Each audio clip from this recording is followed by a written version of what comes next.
Hello, this is Microphone Media. Please like, subscribe, and share. Thank you. Hello, this is Microphone Media. Please like, subscribe, and share. Thank you. ሰላም ጤና ይስጥልኝ እንደምን ዋላችሁ እንደምን አደራችሁ በመላው ዓለም ላይ ያላችሁ አድማጮቻችን ሰላም ለእናንተ ይሁን። ይህ ማይክሮፎን ሚዲያ ቁጥር 2 ነው። ማይክሮፎን ሚዲያ ቁጥር 2 አዲሱ ቻናላችን ነው። አድማጮቻችን በአማርኛ ወደ እናንተ የምንመጣበት ስለሆነም ሰብስክራይብ ያላደረጋችሁ ሰብስክራይብ አድርጋችሁ የደወል ምልክቷን መጫን አትርሱ። ሁሉ ጊዜ ለህዝባችን ይጠቅማሉ ያስተምራሉ ህዝብ ማወቅ አለበት የምንላቸውን ቶሎ ብለን አፕሎድ ስለምናረግ ቀድሞ ወደ እናንተ ኖቲፊኬሽን ከዩቲዩብ እንዲላክላችሁ ሰብስክራይብ አድርጋችሁ የደወል ምልክቷን መጫን ነው። ሁሉ ጊዜ ደግሞ ስታዩት አዲስ ቻናልም ስለሆነ በፍጥነት እያደገ ያለ ቻናል ነው። አድማጮቼ እንደምታዩት ቅርብ ጊዜ ነው የተከፈተው ግን ከ10,000 በላይ ሰብስክራይበር አሉን። ብዙ እየታየ ነው ያለው። ስለዚህ ጥሩ ነገር ይዘን እየመጣን ነው ማለት ነው። ቀጥሉበት እያሉን ነው ዩቲዩቦች። ጥሩ እየሰራችሁ ነው ቀጥሉበት። የምትሰሩት ያላችሁ ሁሉ ወደውላችኋልና በዛው ቀጥሉ እያሉን ነውና ለእናንተ ሁላችሁም አድማጮቼ ሁሉ ጊዜ ለምታዩ እያመሰገንኩኝ ወደ አሁኑ ይዤንላችሁ የመጣነውን አዲሱ ዜና ወደዛ እናልፋለን። እስከ መጨረሻ ከኛ ጋር ቆዩ። እንደምታውቁት ለረጅም ሰዓታት አናቆያችሁም። በዛ ከተባለ 10 ደቂቃ ነውና እስከ መጨረሻ ሰምታችሁ እንድት ላይክ እና ሰብስክራይብ እንድታደርጉት እየጠየቁኝ ወደዛ እንለፍ አብረን እናዳምጠው። እንግዲህ አድማጮቼ ያው የትግራይ ጦርነትና የኢትዮጵያ ጦርነት አብይ አህመድ የከፈተውን ሁሉንም ጠርቶ ጋብዞ የኤርትራ እንግዲህ ከማን ጋር ሆኖ የትግራይን ጦርነት እንደጀመረው ለእናንተ ደግሞ መናገር ጊዜያችሁ ማባከን እንዳይሆን አሁን ቀጥታ የኤርትራና የትግራይም ሃኒሙኑ ማለት የኤርትራና የኢትዮጵያም ሃኒሙኑ ወይ ደግሞ የጫቁላ ሽርሽሩን አልቆ አሁን በመፋጠጥ ላይ ያሉ ሁሉንም የዓለም ሚዲያዎች በከፍተኛ ደረጃ እየተከታተሉት ያሉት የዓለም መሪዎችንም የአውሮፓም የአሜሪካም በከፍተኛ ደረጃ እየተመለከታተሉት ያሉት ነው። ከዛ አልፎ ደግሞ ከሁሉ በላይ የሚያስፈራቸው ያለው አድማጮቼ ይሄ ማጋነን አይደለም። ማጋነን ወገንተኝነት አይደለም።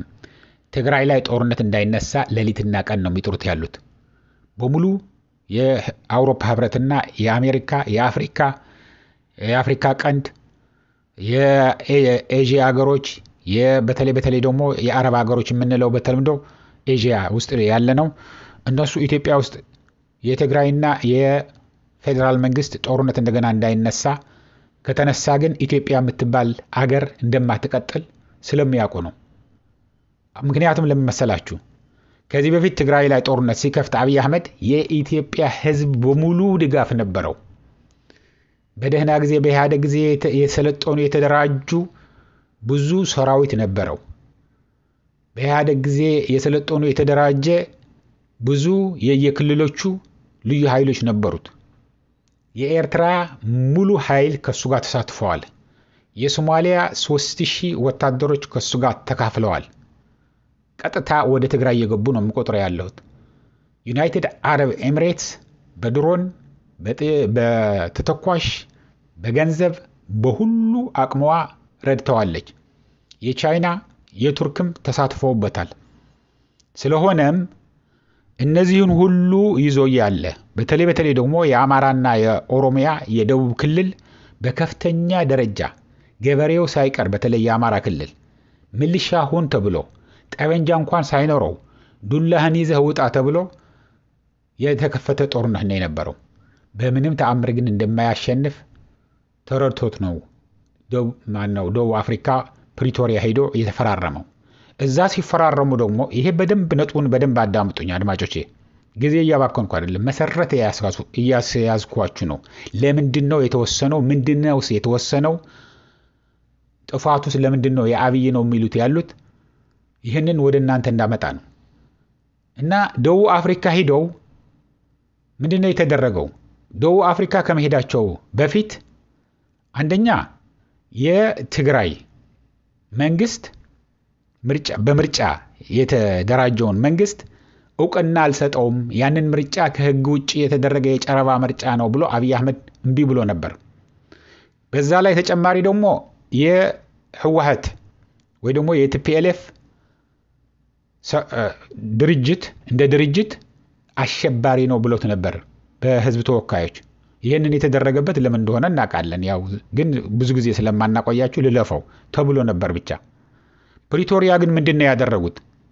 እና የትግራይ እሱ እንደዛ እንዳለ የአብይ አህመድ ያደረገውም ራሱ ሮጦ ራሱ አሸንፎ ለ5 ዓመት ጠቅላይ ሚኒስትር ሁኛለሁ ያለበትንም ይሄ ተቀባይነት የለው አንቀበልህም ብለውት ነበር። የትግራይ መንግስት፣ የትግራይ ሰራዊት፣ የትግራይ ህዝብ ምንም እኛ ያልተሳተፍንበት ምርጫ ነውና ጠቅላይ ሚኒስትራችን ልትሆን አትችልም ብለውት ነበር። ፕሪቶሪያ ሄደው ግን ሁለቱም ዕውቅና ነው የተሰጣጡት። የፌደራል መንግስት የህወሓት ወይም ቲፒኤልኤፍ ወይ በተለምዶ ወያኔ የምትሉትን ዕውቅና እንዲሰጥ ከአሸባሪ መዝገብ ላይ እንዲሰርዝ ተሰማምቶ የትግራይ መንግስትና የትግራይ ሰራዊት ደግሞ አብይ አህመድ በህጋዊ የተመረጠ ነው ብሎ ዕውቅና እንዲሰጠው፣ የኢትዮጵያ ጠቅላይ ሚኒስትር ነው ብሎ ዕውቅና እንዲሰጠው። ስለዚህ ሁለቱንም ዕውቅና ሰጥተው ፈርመዋል የፕሪቶሪያ ውል። አሁን የህወሓትን ድርጅት አልቀበልህም ብሎ ሰርዞታል። ምርጫ ኮሚሽን ነው ምናምን ሊባል ይችላል። ግን ኢትዮጵያ ውስጥ ስታስቡት በቀና አእምሮ የያዙትና አስቡትና ሁላችሁንም መላው የኢትዮጵያ ህዝብ አብይ አህመድ ሳይፈቅድ ምርጫ ኮሚሽን፣ የውጭ ጉዳይ ሚኒስትር፣ መከላከያ ሚኒስትር፣ ኤኒ ሚኒስትሪ እንኳን ኮሚሽን ይቀርና ሊወስን ይችላል? አይችልም። እያንዳንዷን ነገር አብይ አህመድ ማወቅ አለበት። ስለዚህ አብይ አህመድ አዟቸው ከፋፍዬ ትግራይን በታትኜ የህወሓት ደግሞ በህዝብ ትግራይ ተቀባይነት ያለውን አጠፋለሁ ብሎ ነበር። ይሄንን ታዲያ ምን ወለደ? አሁን ደግሞ ኤርትራና ኢትዮጵያ ተፋጠው ነው ያሉት። ዋናው አብይ አህመድ የፕሪቶሪያን ውል ተስማምቶ ሲመጣ ምንድነው ያደረገው? ለትግራይ ሰራዊት እንድትበተኑ አልፈልግም፣ የጦር መሳሪያ ሰጣችኋለሁ፣ አግዙኝና ብዙ በደል ያደረሰባችሁ እንግዲህ እኔ ጋብዤው እኔና ብዬ ጠርቼ መጥቶ ያጠፋም አላለም። ልክ ራሳቸው ዘለው እንደገቡ፣ ምክንያቱም ትግራይ የኢትዮጵያ አካል ናት። ወደ ትግራይ ገብቶ ከሆነ የኤርትራ ሰራዊት ከሁሉ ነገር ቀድሞ የእውነት ቢኖር ማለት ነው የኢትዮጵያ መንግስት፣ የኢትዮጵያ መከላከያ ሰራዊት ምንድነው የሚያደርገው? የውጭ ኃይል ማስወጣት ነው አይደለም እንዴ? የሱዳን ኃይል ገብቶ ያለውን ከአልፋሽጋ ማስወጣት ነው አማራ ክልል ገብቶ ያለው። ግን አብይ አህመድ ይሄ ግዱ አልነበረም። ግን ልክ እንደታረቀ ምን አደረገ? ኤርትራ ውስጥ ብዙ የጦር መሳሪያ ቀርቶበት ስለነበረ፣ ብዙ ያልተስማሙበት ነገርም ስለነበረ፣ ብዙ አምጣ የተባለ የከፈለው በቢሊየን የሚቆጠር ዶላርም ሰጥቶ ስለነበረ ልክ ተስማምቶ እንደመጣ የትግራይ ህዝብ በኤርትራ ቂም ይዘዋል። የትግራይ ህዝብ የትግራይ ሰራዊት በኤርትራ ሰራዊትና መንግስት ቂም ይዘዋል። ስለሆነስ በደንብ ትጥቅ ከጨመርንለት ዩኒፎርም ምናምን ካለበስናቸው ከኛ ጋር ሆነው ኤርትራ ያጠፋሉ ነው ስምምነታቸው። ዋናው ተስማምተውት የነበረ ብልጽግናዎች ነው የምነግራችሁ ያለውኝ። ከዛ በኋላ ልክ እንደመጣ ምን አለ? አሁን አግዙኝ፣ ይሄ ሁሉ በደል አድርሰዋል፣ ይሄ ሁሉ ፋብሪካዎች አውድመውባቸዋል፣ የተረፈውንም ጭኖ ወስደዋል፣ ብዙ ንብረት ዘርፈዋቸዋል። ስለዚህ አግዙኝና ኤርትራ ሄደን ወረን ንብረታችሁ ታስመልሳላችሁ አለ። አይ እኛ አናረገውም ተባለ። አናረገውም። ለዚህማ ከኤርትራ በምን በለጥን?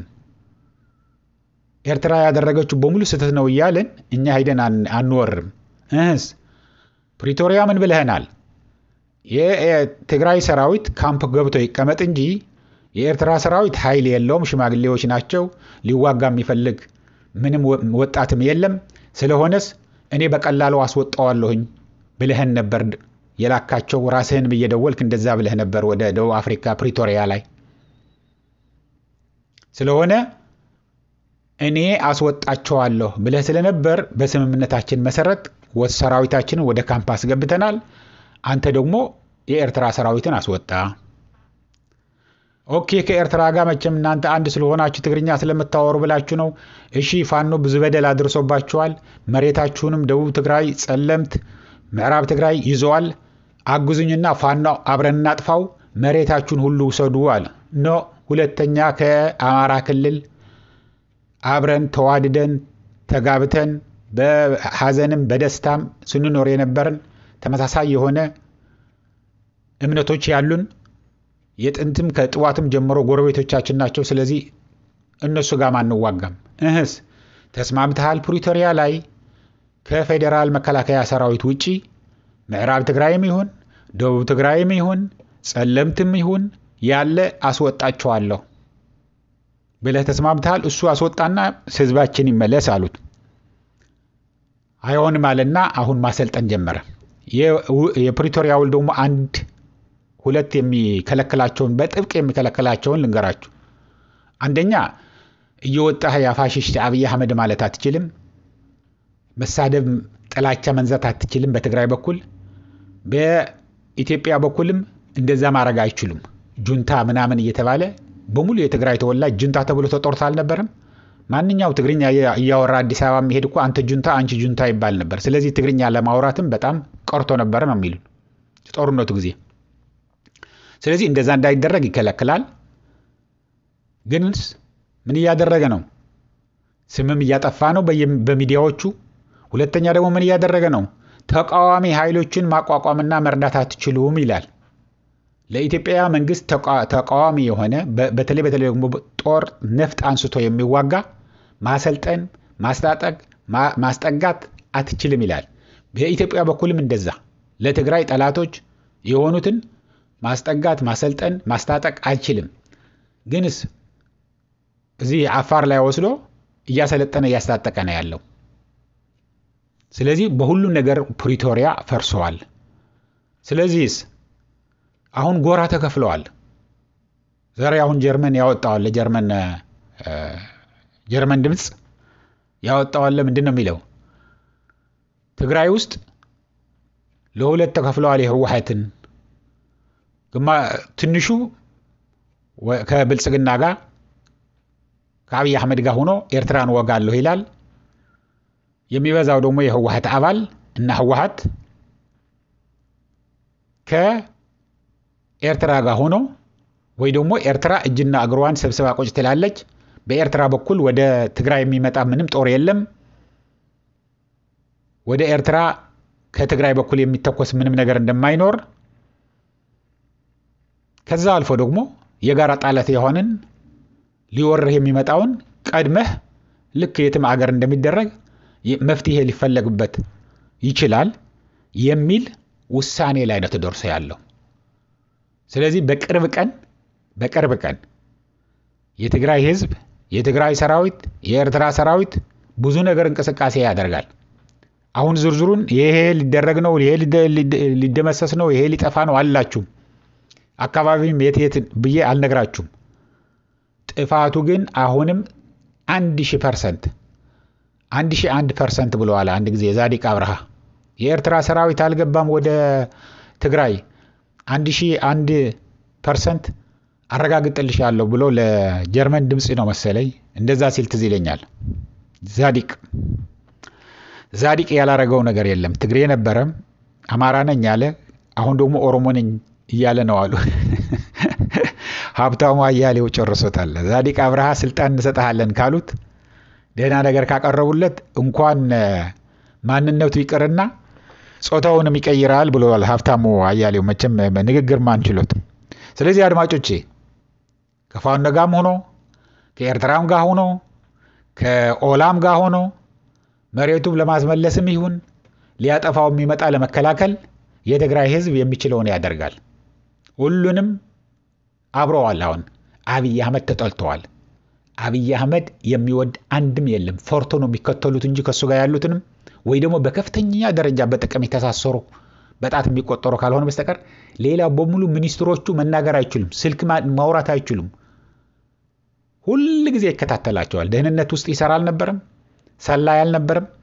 ይሰማናል ያየናል ብለው ስለሚፈሩ ምንም ነገር አያደርጉም። ስለዚህ የነሱ ኑሮ አያኑራችሁ፣ ለጠላታችሁም አይስጥ።